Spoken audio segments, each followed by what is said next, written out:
Welcome to the video tutorials of mechanisms by Mekanizmalar.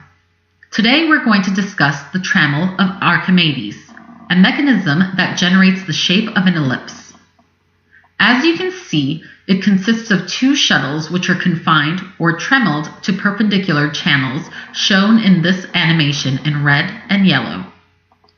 A rod which is attached to the shuttles pivots at fixed positions along the rod, and as the shuttles move back and forth, each along its channel, the center point along the rod moves in an elliptical path, as seen here as the green circle. The semi-axes A and B of the ellipse have lengths equal to the distances from point P, shown here as the green dot on the rod, to each of the 2 pivot points A and B. However, when the green point coincides with pivot point A or B, this mechanism generates straight lines. When the green circle coincides with the midpoint of A and B, the mechanism creates a perfect circle. The rest of the points on the rod generate ellipses. Furthermore, when the green point goes toward infinity, the mechanism creates circles with perturbations on the radius. We will demonstrate all of these, the straight lines, circle, and ellipses, while the presentation continues. An ellipsograph is a trammel of Archimedes which is intended to draw, cut, or machine ellipses in wood, paper, or other types of materials. An ellipsograph has an appropriate instrument such as a pencil, knife, or a router attached to the end of the rod. Usually, the position of the pen, marked here as P, is adjustable, which means A and B are also adjustable, allowing for the shape and size of the ellipse to be variable.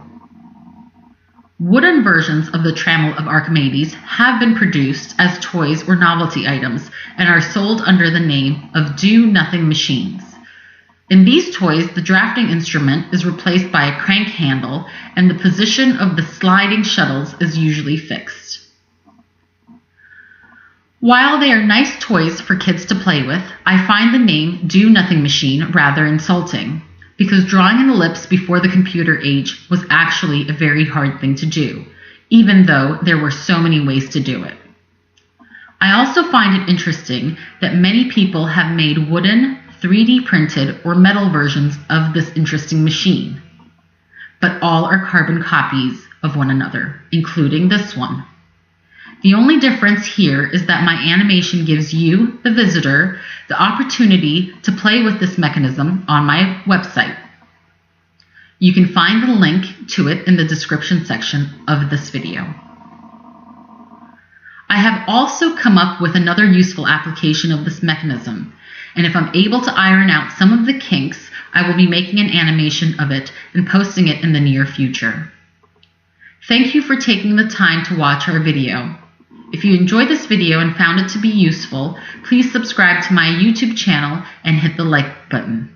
We appreciate your support.